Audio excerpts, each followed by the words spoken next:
what army does is it trains you for emergencies, Okay. especially battle or war related or combat related, so that your muscle memory kicks in, Okay. right? And second is all that training is done again and again and again and again. The thinking Yeah. process. Yeah. The same thing that you were learning as a cadet of 16-year-old is being emphasized and taught in a little more detail when you are a 30-year-old doing Wow. junior commander or staff Yeah. colonel. The tactics never change. Yeah.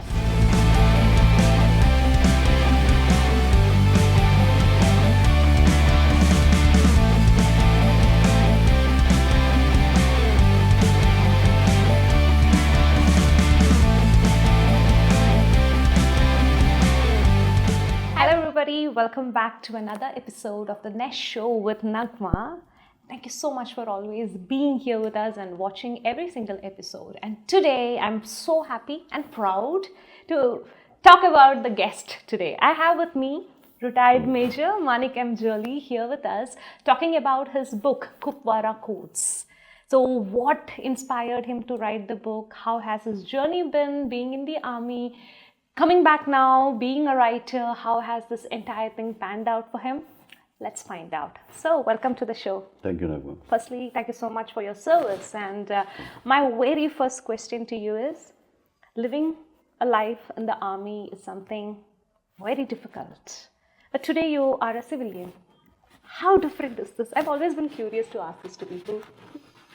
So first thing, just to put the nomenclature right, we from serving of personnel, you become a veteran. Okay? Oh, yeah. So we technically, civilian is not the right term.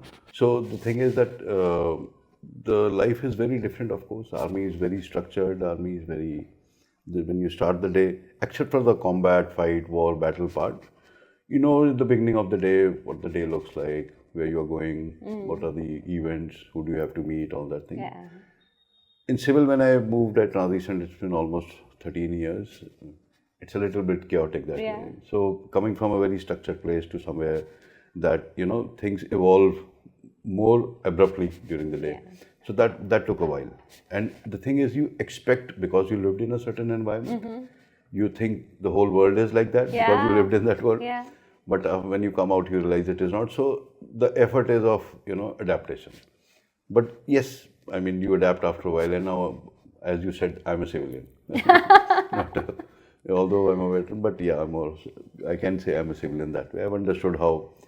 So, and the thing is, the format that you use in military can't be used outside. Yeah. Because it is a reciprocative thing. Yeah. I might be a major, but you are not a serving person. Yeah. I can't expect you to behave the way I want you to. Yeah. You will behave, you will respond, you will act the way you have lived. And most of the people, military personnel, when they come out, this transition becomes a little difficult because the adaptation takes a while.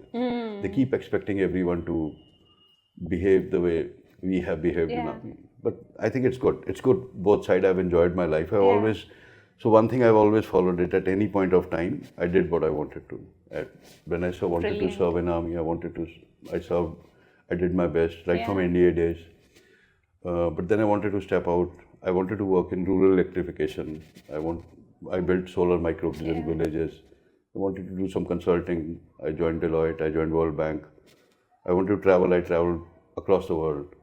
I wanted to write a book, so I wrote a book. That's amazing. So it's That's just brilliant. that I do feel that if you have a bucket list, you know, That's try great. to take as many points as you can. That's So amazing. that has been the driving factor for doing whatever I do. But writing the book has been mainly this book, because I realized that there are no stories of young officers, people who are the spearhead of army in the country.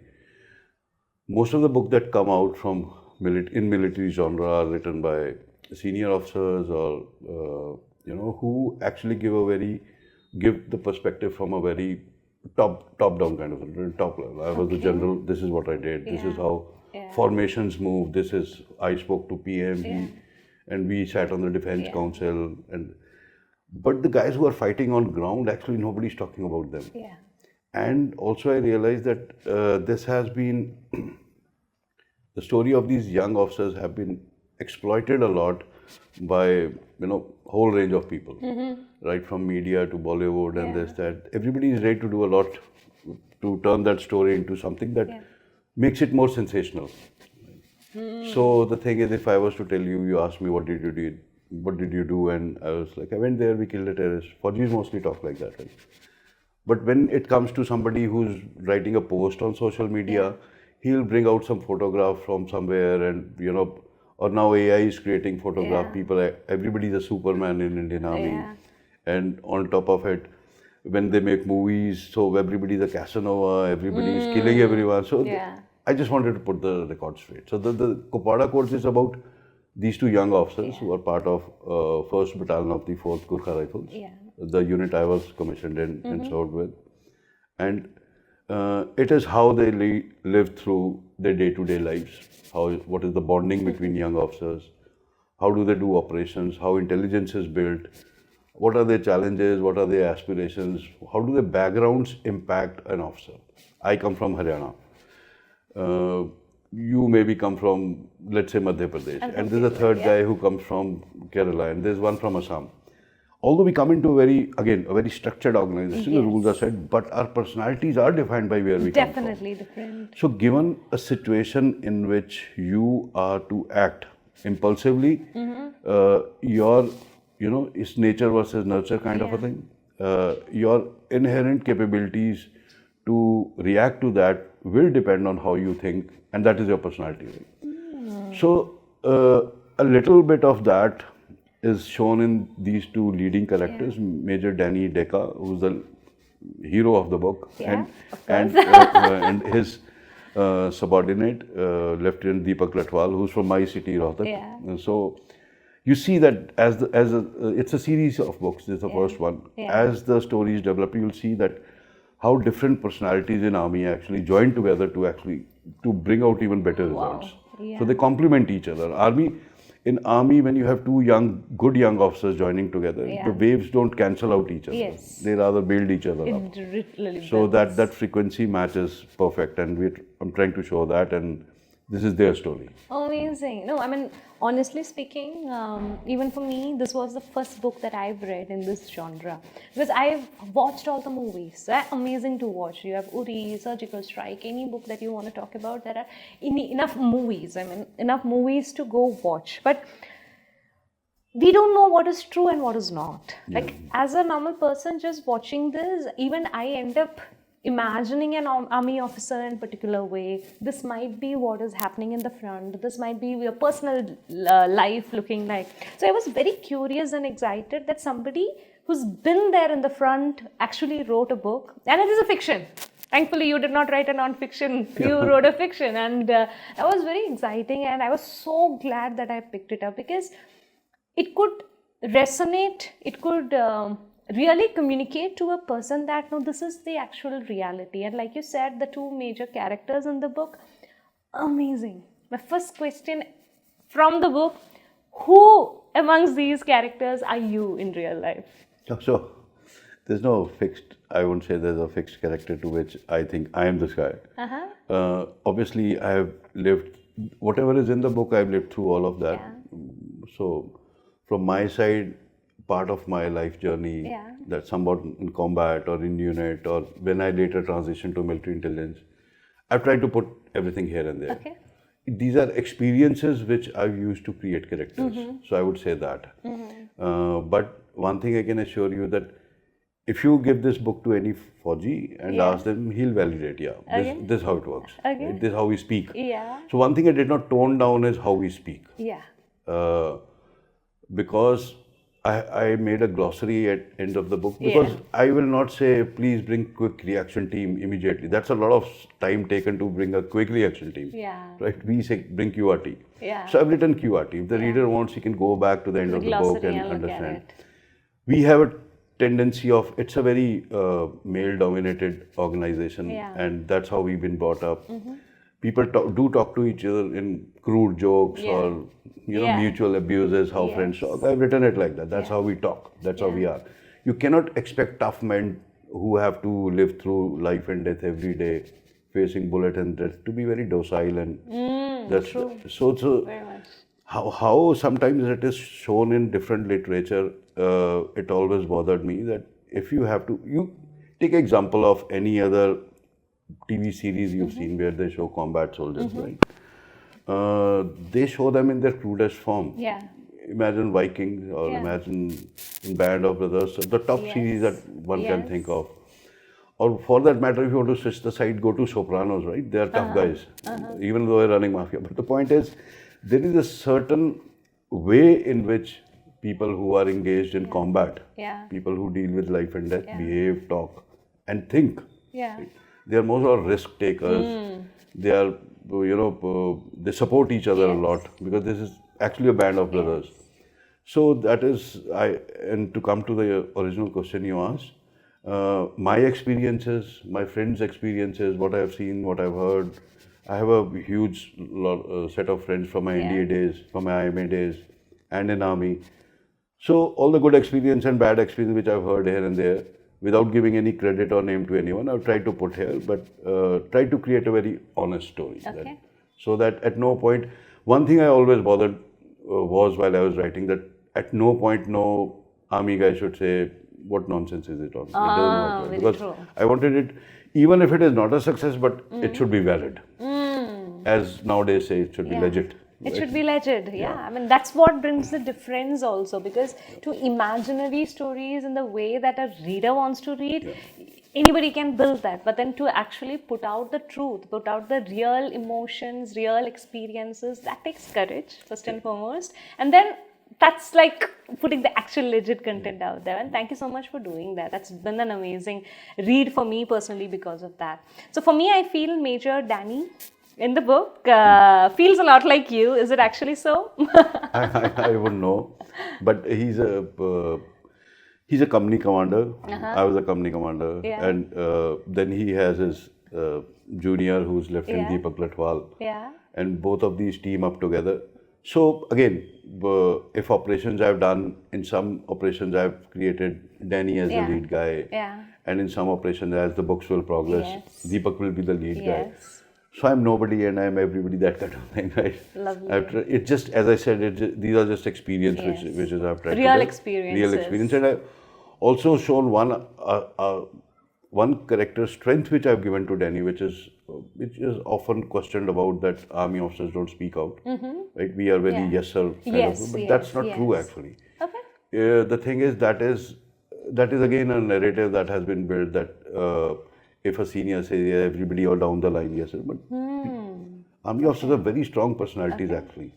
It is one thing that your boss says, let's say I am a major and colonel who's the commanding officer is my boss, and he says you do this, you go there. I have the backbone of army is its discipline and faith in your superior's command. If people start questioning each other, we will never be able to fight a war or win a battle.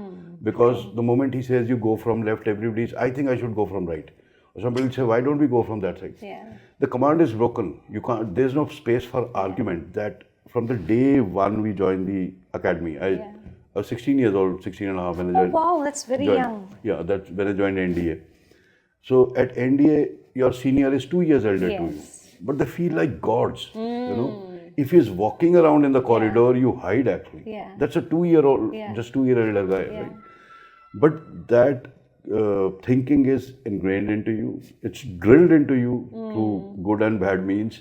That whatever your superior says has to be followed, especially in the face of enemy. There is no scope for arguments there. But I'll come back to the point that army officers are very strong personalities, all of them. If you say something which one guy does not believe in, he will say, no sir, this cannot be done, or this is not right, we should do this way. So what we say war gamings or even discussions of operations are actually very long drawn processes. Even the junior most gets to give his opinion. I think it should be this. The senior most would ask the junior guy, what do you think? He knows he does not have that experience and exposure. But that opportunity is given for everyone to learn. And hence, in this, there is a whole segment where Major Danny, he is in argument with his corps commander, who's a lieutenant general, and this guy is just a major. About that, I need drones. I'm killing terrorists every day, and they hide here and there. And so the general is trying to explain to him that there is a process to everything. Yes. This is one of my favorite parts Yeah, of the book also. we do not buy stuff from shops Yeah. because of authenticity, because of the backdoor entry of Safety, Chinese maybe, yeah. right?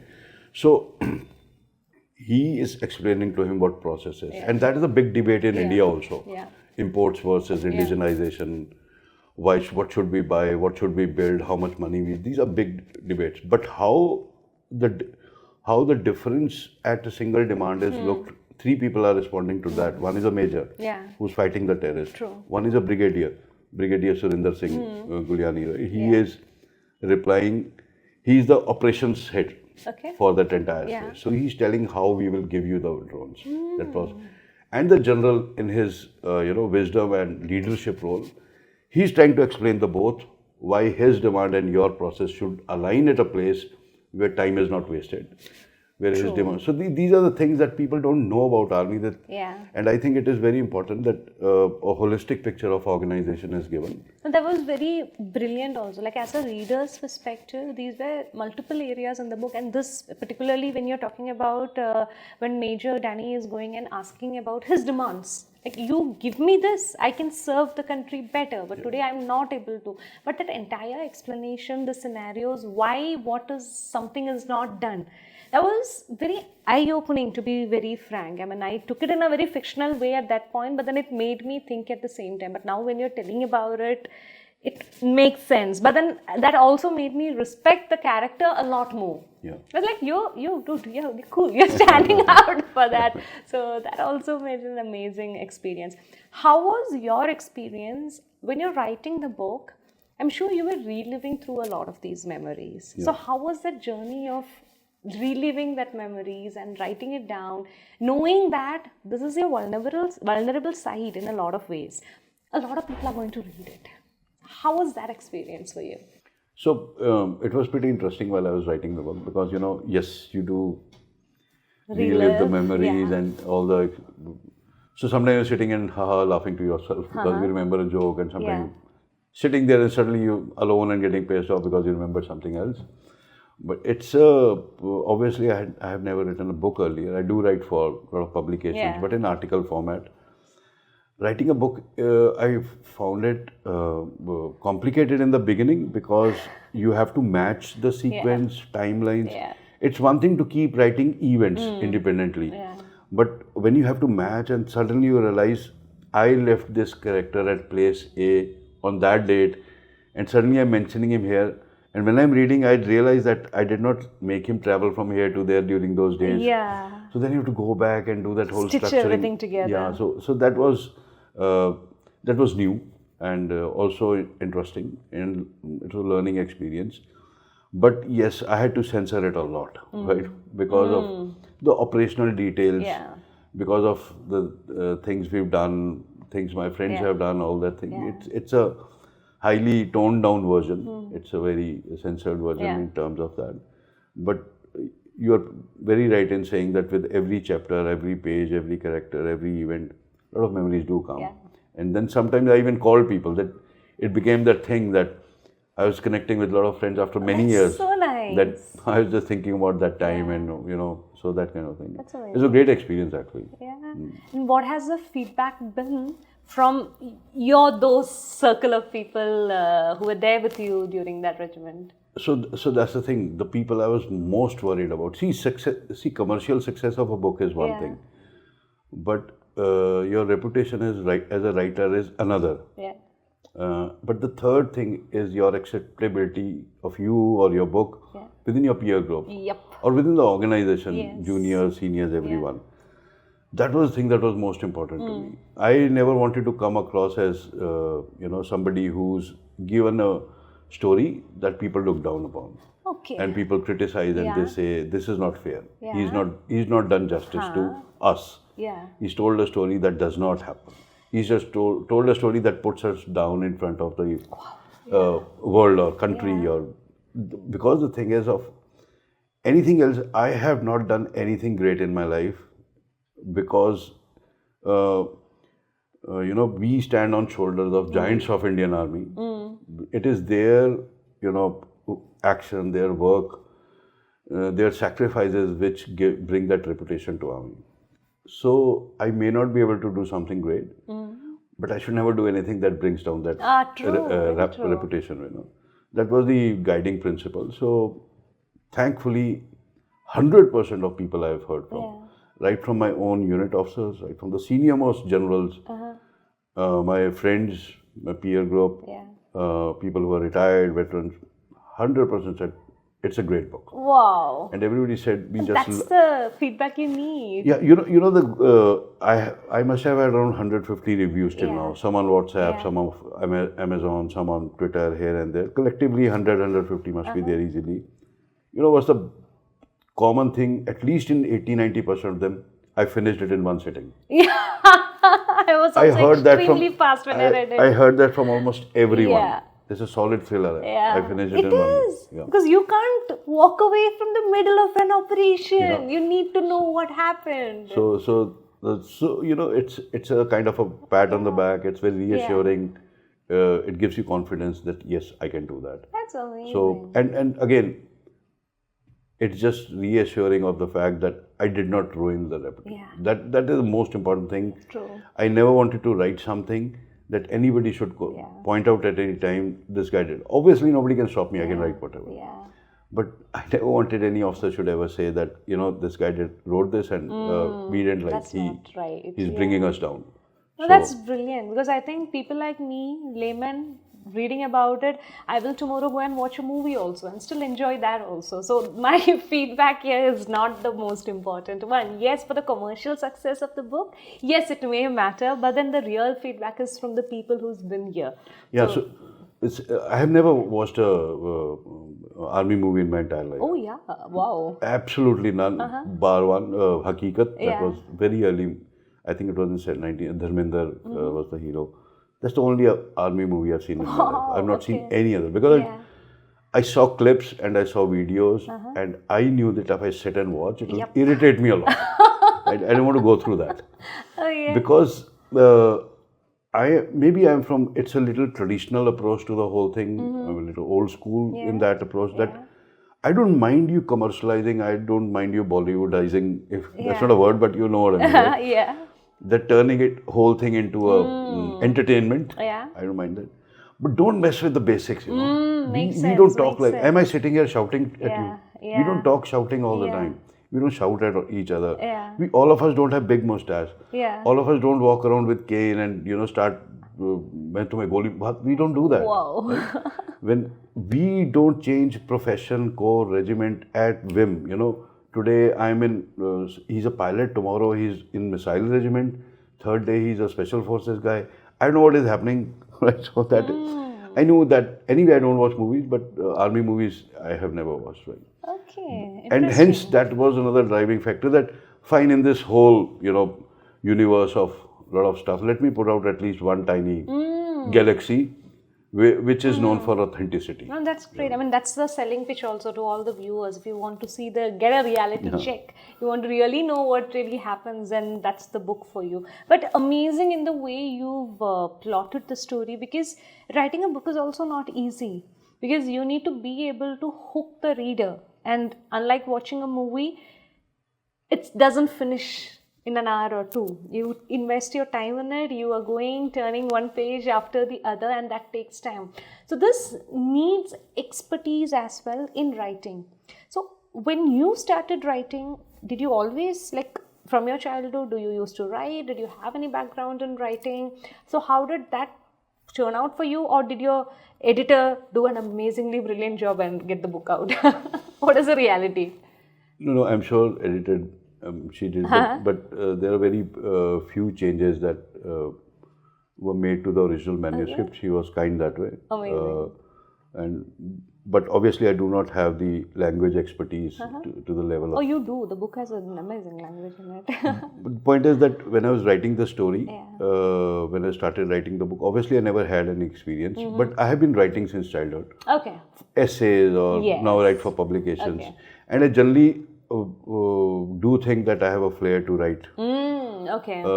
So I've been practicing. This is so before you get the contract, you have to send a manuscript and a couple of chapters, and then I'm really grateful to HarperCollins that they accepted it actually. And it was a very pleasant surprise for me. They're one of the largest publishers, most reputed, and for them to give me chance as a first-time author, and that too on fiction, right? I'm really grateful to them for giving me that opportunity. And but writing came easy. It was just, as I said, the stitching together was complicated. Because even after reading 5-7 times, every time I would read, I would still find a little gap. How did this guy land here? I never called him, that kind of thing. And while I was writing that story, sometimes you get overwhelmed by the information you have about the whole thing. The effort was to, contain it in those few pages. Because even on one operation that I have done, right, that I would have done, I can write at least 100 pages just on that operation. Exactly. If you want to go into real details. The book could literally have just one single piece, and that could have also turned into a book. So when you're trying to fit in so much, and also there are two, three things which I wanted to keeping in mind the readers nowadays, keeping in mind in the world that we are living. Social media is becoming a big thing, right? And through that narratives, wars are being propagated by ISI, ISPR, and Pakistan is very keen on doing that. And they're using a lot of our platforms, and yes, some influencers here and there who tend to run their narrative. I have brought that angle in. So the main villain is actually a social media influencer. Right? So she is, what I'm trying to bring out here is that there are a bunch of very brave guys who are fighting terrorists, killing, living, dying. But there's a whole level of war that is happening at different levels, which these guys don't even know about, right? True. So, as you say, you just can't kill all the terrorists. So, this war will keep happening, that war will keep happening, but where will that alignment happen? So, through this, this story is of 3 books. In these 3 books, they'll resolve this and, put everything to rest, at least in this, this story. But, and third thing, about the changing, I didn't want to create a story that is totally not aligned with the geopolitical situation or how what a country. I could not have made it's not wishful thinking that let me create a world. So what I have tried to show is this is where we stand with Pakistan today. This is how ISI is operating. This is how running the narrative or this is what army is doing. This is how they can hurt us. This is what we can stop. So it's a little contemporary in that way. So that's what I did. Brilliant. But then at the same time, this is a question from your earlier experiences only. Decision making is a very important skill that you should be having, because it's split second you need to make a decision, and especially if you have a team who is looking up to you, ready there waiting to follow your order, it becomes even bigger a responsibility. So how is it that you can make decisions so quickly? What trains you? What prepares you for each of these movements while you are in army? What army does is it trains you for emergencies, especially battle or war related or combat related, so that your muscle memory kicks in. Right. And second is all that training is done again and again and again and again. The thinking process. The same thing that you were learning as a cadet of 16-year-old is being emphasized and taught in a little more detail when you are a 30-year-old doing junior command or staff colonel. The tactics never change. So the point is that it is ingrained into you again and again so many times. It becomes on the physical side, the muscle memory. The moment you see fire, you will jump behind it on ground or behind a tree. That's nobody has to tell me. Right? But as a leader, when you are in combat and you have guys, you would not have to think so much because you have always prepared for this day. And those who, yes, there's a decision paralysis when it happens sometimes. But the thing is that there's a great quote in Band of Brothers that leaders don't take good or bad decisions. Leaders take decisions. Nobody can guarantee that we attack from this side or we attack from that side, we will win. We try our best, and you can fail and you can win. You put all the resources together and take a calculated decision, but you take decision. I think this is the biggest difference I've seen actually in army and corporate. People tend to go for 100% zero error syndrome in both the organizations, but decision making is still much faster. So yes, there are a lot of people who take down on, oh, it's been so many years, we have not built water tank those are very high level strategic Okay. decisions. I'm talking of day to day Yeah. command level decisions, not the way you are changing army or building theater commands. Those are different things.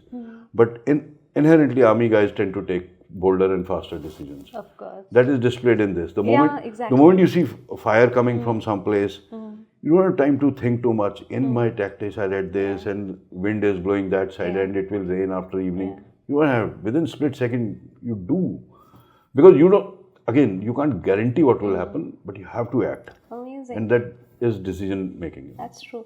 So that's brilliant. Okay, my mind is running in 100 directions now. So talking about similarly from decision making, stepping up or stepping in when you are required.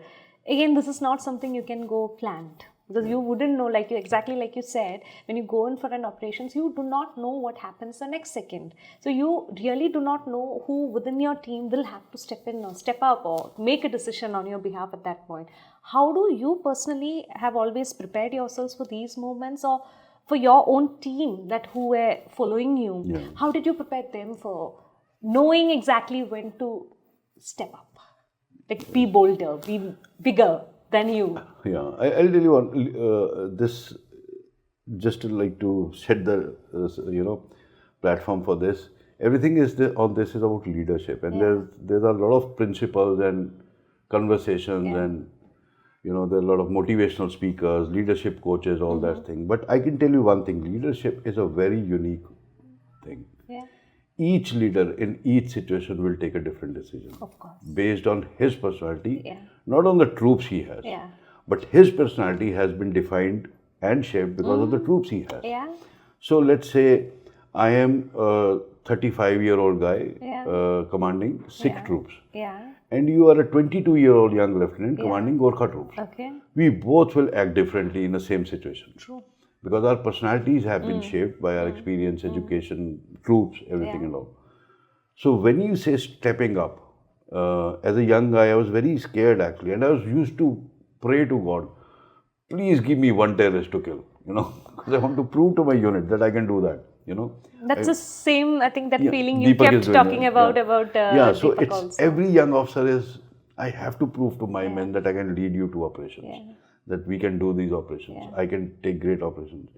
And the stepping up possibility is not, this is what I want to tell.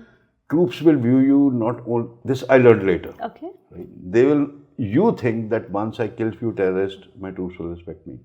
No, they'll respect you, otherwise you are an officer, but they'll respect you more how they see you day to day. Wow. Are you a guy who is easily swayed by praises? Okay. Are you a guy who stands up for them? Are you a guy who would take risks, even on the smallest thing, that no, my company will not take this ration, you want that ration. So in these small slivers of actions, your leadership lies. Okay. So they build an image of you based on all these experiences. Combat may or may not happen. The 99.99% of the army won't even have fired on anyone, a live target, because that's how it is, right? Every day, lakhs of soldiers move out, and you hear randomly in a couple of days, okay, 2 terrorists killed and operated. So you see, the probability is very less to actually get into combat. So every young officer hopes for it. But if I was there and now I'm telling all the young officers, I said, you don't have to wait for the combat. There are a million other ways you can establish yourself as a leader. You can step up and show that I'm there for you. Wow. You can depend on me. And that is how,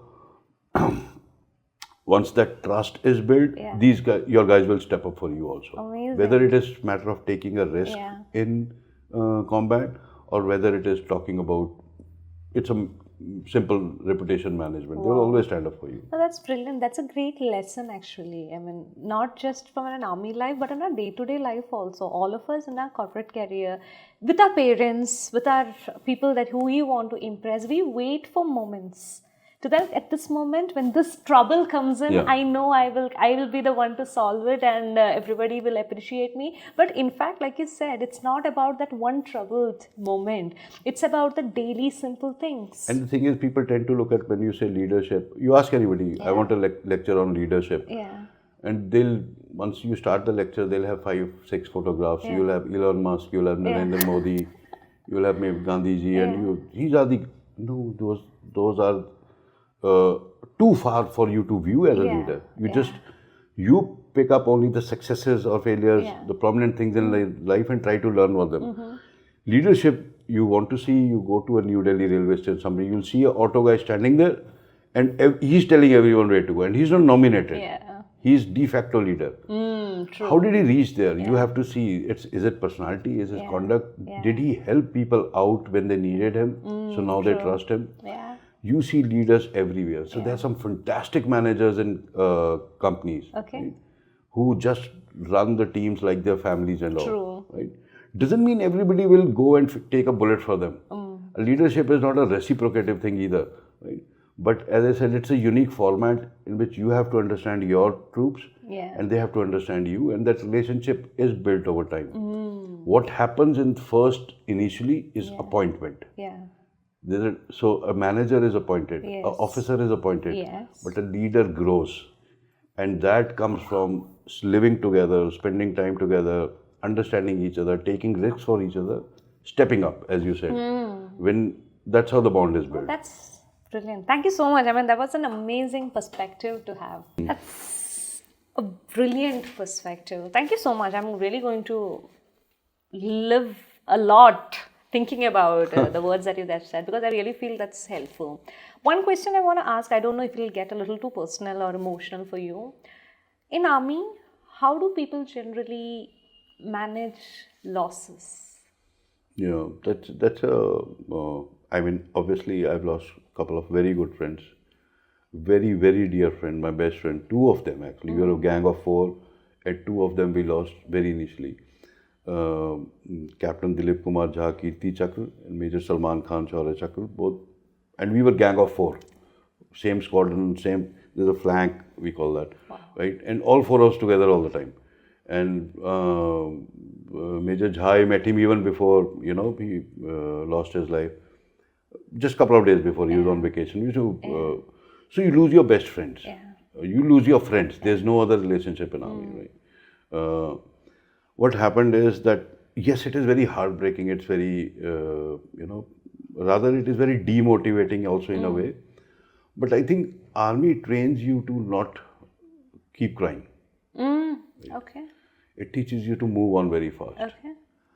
Another officer in my unit, Captain Manik M, his name was also Manik, very young officer, and was together with me in army, in India, right? He sacrificed his life fighting for his troops, again Kupwara, right? Another great friend who was with me in India, within first few months of us joining the service, he lost his life. He was Captain Hemant Bisht from Guards. So all these were good friends, and within 1 or 2 years, we were commissioned when Kargil war had just towards the end of it. And we felt we are such a loss that we did not get to fight the war. Because we were hoping that it's a bad way to say the war would continue, we'll get to fight. But thankfully the peace came up and, peace treaty was signed and Pakistan surrendered. And but the point is, during that war also, all the major guys, Vijan Thapar, was my next door neighbor in IMA. His cabin was next to me. You know everyone, right? Because these young guys are leading the attacks and they are the ones who are sacrificing their lives. So it's a lot of loss at a very young age. Army teaches you to deal with loss as a youngster.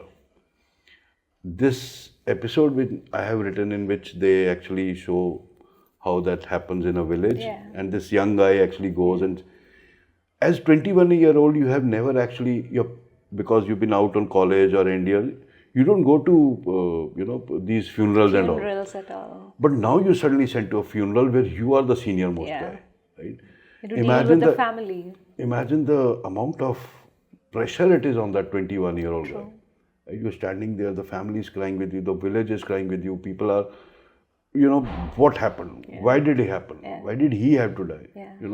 And you are just 21. You have just come out of academy, and you're dealing with this.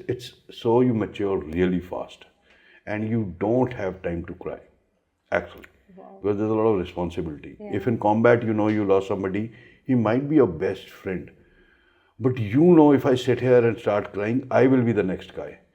And in that format, you know, when there's a gunfight going on or something like that, it's a simple, plain mathematics. Either he will go out alive or you will. There's no other solution to that. So you have to forget that for a second. As you would have read many times, difficult as it is, there will be time for crying later. This is a phrase that has been used in many formats in literature or movies or this and that. So you actually keep it inside. And after a while, it becomes a tendency. You generally don't see army guys reacting too fast on losses because you have been, I know, bottled up is a term to say, but you have been trained to do that because you can't afford to spend time and not focus on what was going on, which is your responsibility. So yes, so although there are a lot of sorrows and you get hurt, but you keep it to yourself. You know.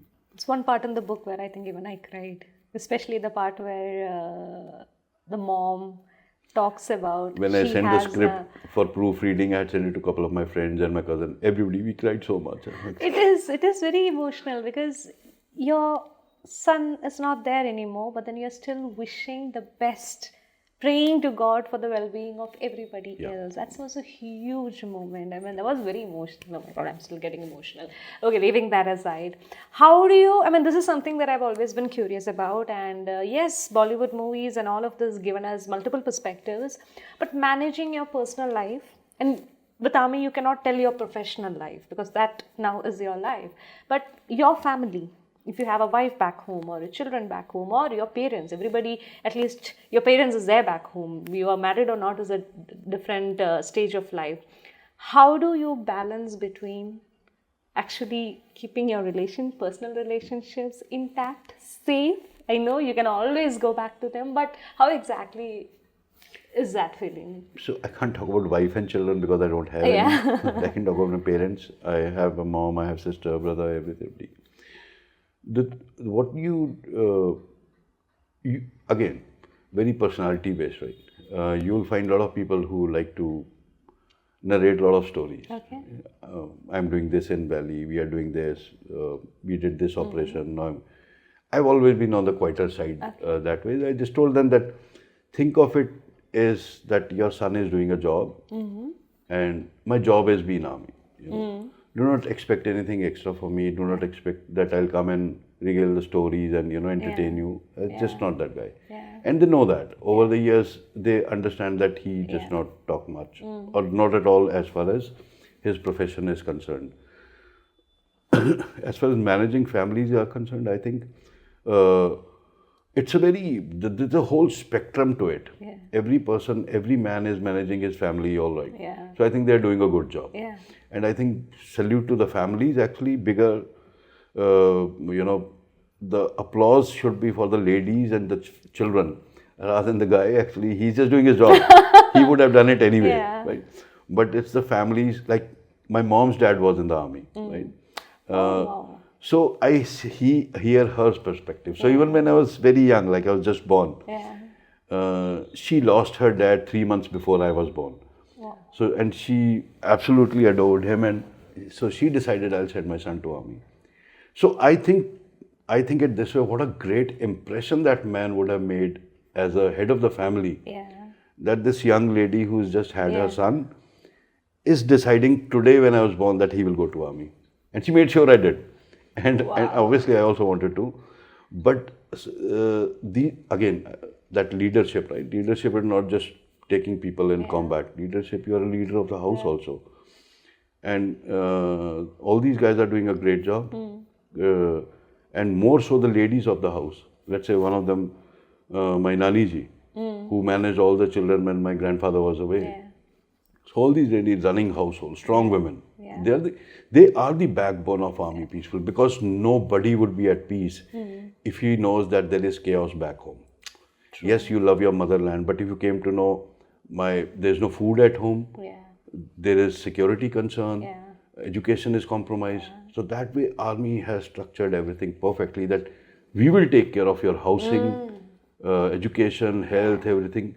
You just go and fight, right?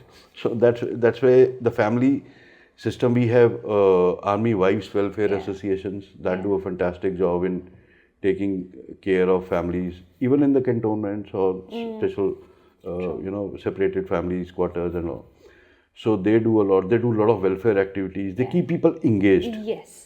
So they keep ladies and children engaged, and that's very critical. Because cantonments are generally by default the British, building, and they were out of the city. So sometimes you are cut off You're from the rest already of the world. isolated. Yeah. So if there is no activity or anything happening, you might get disappointed. Or, so they keep them engaged. Activities keep going, unit level, formation level. So family is a very integral part of military life. And military as an organization itself takes care of it a lot. That's amazing.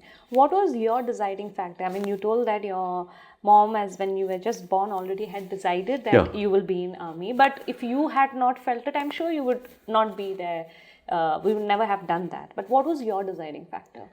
No, I felt it right from childhood. When I was growing up, my mother would always tell me stories of my grandfather.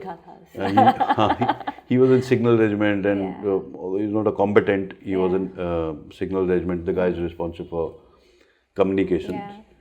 But he went to 71 war. So she would say, she would tell me his story or friend's story, or life in the cantonment and all that. And he was not an officer. He was a non-commissioned officer. But he was a very tall and very handsome guy. So look at his photographs, I'm like, I have to be like him. So I was very highly motivated. But also when we are growing up, I come from a city, a city in Haryana called Rohtak. We have a tradition of sending people into forces. Rohtak holds the record for sending maximum officers, right? So it's traditional. Everybody applies for NDA, everybody tries for IMA.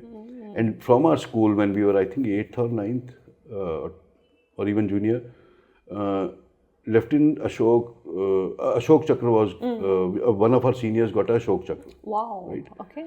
So that was, all of us was very motivated that, this is the legacy we are getting. Exactly, nice. So, and he was son of one of our teachers. So you're living in that environment where everybody is very keen to join the forces. At home, in your school, there's so much legacy around you. How can you not try for NDA? Of course. And thankfully I got through even before I finished my 12th. So that's brilliant. So what do you actually advise the youngsters? Because even in my circle of friends, especially the boys, a lot of people have told ki, I wish I had done that. Oh, I wish I had the chance. Or they even tell that ki, I wish I had tried. But they would not have. There are people who've gone all the way till the SSB training but did not make it. So there are multiple layers to it altogether. But when people, younger generation today, shows interest, how do you guide them? What do you advise them? I will say, when we were growing up, our school principal was Lieutenant Colonel S.S. Hilawat, a fantastic officer, a great gentleman, a phenomenal leader, and a tutor of par excellence. He trained a lot of us how we cleared our SSB. Obviously, a lot of people didn't make it through, but a lot of us made. It's not a joke that 5 of us from one class went to NDA. That's big number. Yeah, that's a big number for one class. For one class, one section NDA, actually, not even class. One section, 5 guys, right? So my point is that he, one of his lines initially when we started taking SSB training from him, and it's not that he was charging us or something. That culture is also not there in Rohtak. If I'm a guy and somebody is preparing, we would do that training. We'll help each other out. We help each other out. So he used to run classes for us in evening, train us on SSB, interview and all. One of the things I always remembered that SSB is like trying to find a square peg. Okay. Right? Okay. You cannot fit that in your round hole. Yeah. Right? Yeah. So the thing is that they are not looking for anybody special. They are not looking for supermen. They are not looking for great writers or great technicians. They are looking for a average youngster who is motivated, who's physically fit, who does not have any problems, psychologically or medically, who's ready to work hard, who's knowledgeable, who's performed well in academics. It's an average thing. Because Army believes we will build a good officer out of such people. If they find, so I've never been a SSB trainer or there are people who specialize in all these things. I have not been that. I don't know what kind of tests they actually design or how that. Okay. But one thing I realize, people who often I meet and say, I did not make it through SSB or this and that, you can, because I've spent so much time in army, you can realize that why he would not have made it in SSB. Okay. Yeah, because somehow this SSB is designed, it's a 4-5 day interview, Yeah. it's not just 2 hours. SSB is designed in such a way they will figure out if you have some glaring flaw. And I'm not saying people who did not make through SSB are CEOs now. Yeah. My friends are doing much better than me professionally. Those who did not make through SSB. It is just mean that you are not, you would not do well as an army officer. Okay. Because it requires certain kind of personality, which is true. So in that manner, I would only advise that when you're preparing for SSB, give it 100%. Okay. Right? If it requires to read 100 books, read 110. Right? If it requires to meet one officer, meet 5. Right? If it requires to do those tests, I don't know, TAT, and I'm forgetting the name, it's like 30 years back. Do thousands of them. Don't compromise on practice. People do one training and they expect SSB, we welcome them with open arms. Not going to happen, right? And secondly, if you don't make it, it's just like me trying for IIT. I did not make it. I didn't take it upon myself. I failed, right? Actually, I didn't even give the exam, but I knew I would not make it. Right? But I didn't take up this is not right. And so, fine, this is not a profession for you. You have something else. It's just that with army, a lot of glamour comes because of the uniform and the rank and all that thing. So it's very attractive to go there. But think of it as you meant for something even greater on the other side. Right? True. Do you miss the days? Oh, of course. Army was always my first love, like right from childhood. There is nothing I would rate higher in my life than serving in the army. Nothing even comes closer. I've traveled so many. I've been to such great conferences. I've dined with ministers and kings and all. I've lived a happy, great life. I'm very happy about it. I built microgrids in remote rural electrification under that, my projects, and I got so much love and respect from villagers. But I'll tell you what, it's not even a percent of the high that I used to get when I was doing operations in jungle. It's a whole different life. Or when I was running intelligence operations, when I was in MI. That's what I wanted to do all my life, but there were some circumstances at home that I had to quit. Even today, my only hope is that if there's a war, they do accept us to go and fight again, right? Because we have experience and motivation. So I hope So the army is a great organization. It's just that when people talk about it now, you see on social media or on media or something like that. We have a tendency to always look at the tiny black dot on a white canvas, right? True. It's just that. People pick up this, this is not right, this is not right.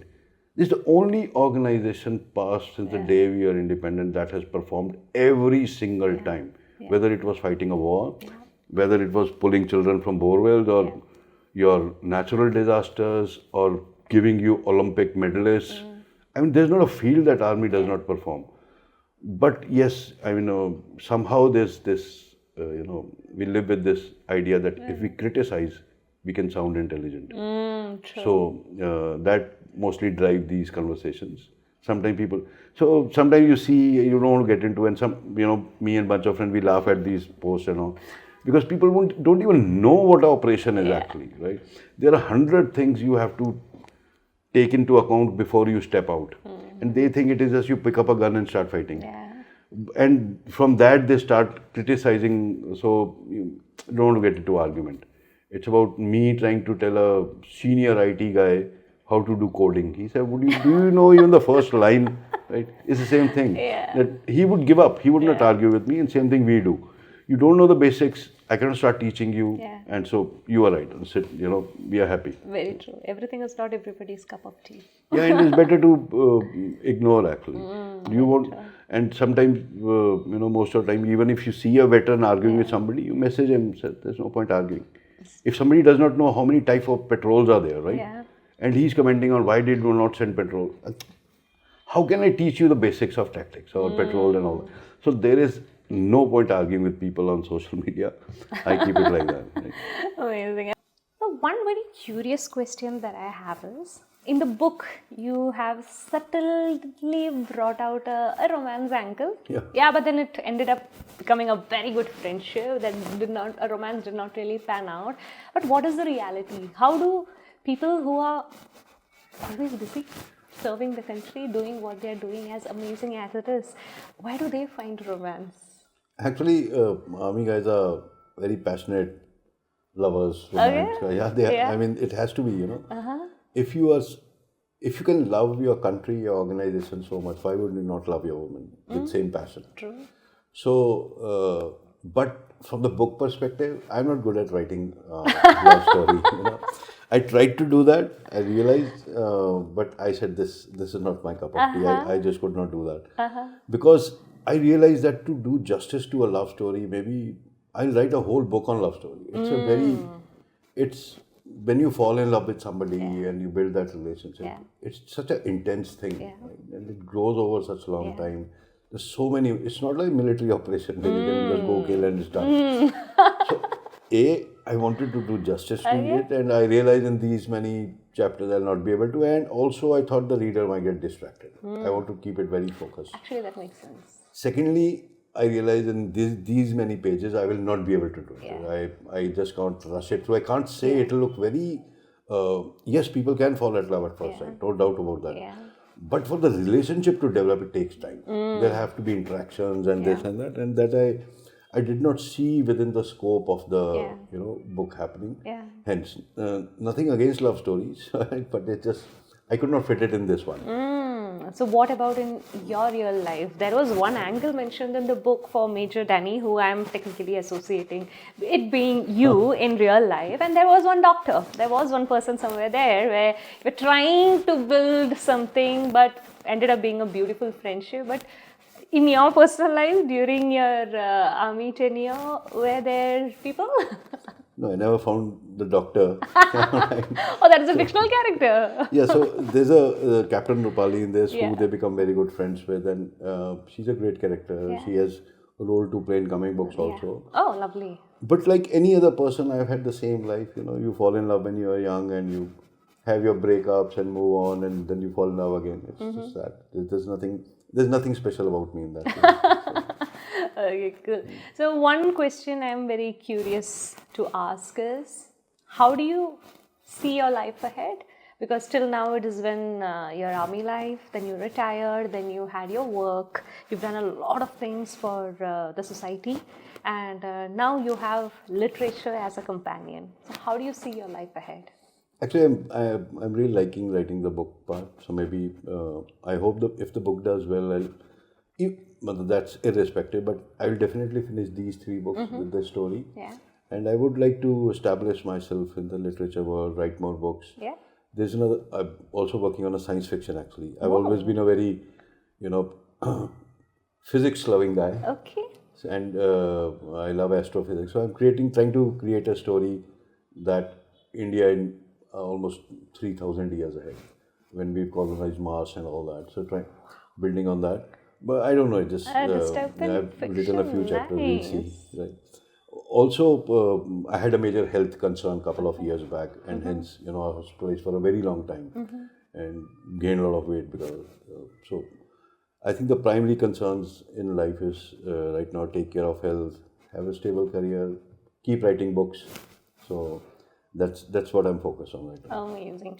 Anyhow, thank you so much for being here today. I really have 1,000 more questions, but I don't think the viewers are going to appreciate that. So I will wait for book 2 to come to have our part 2. Yes. Then I'll wait for book 3 to come to have our part 3, and then I'll wait for more books to come. So I have to continue the conversation because I don't think this conversation can be bottled up. There are a lot of things to talk about. And personally, I did not have anybody who's been in the army in and around me much. So I'm personally a lot curious. So I have 100 questions because of that also.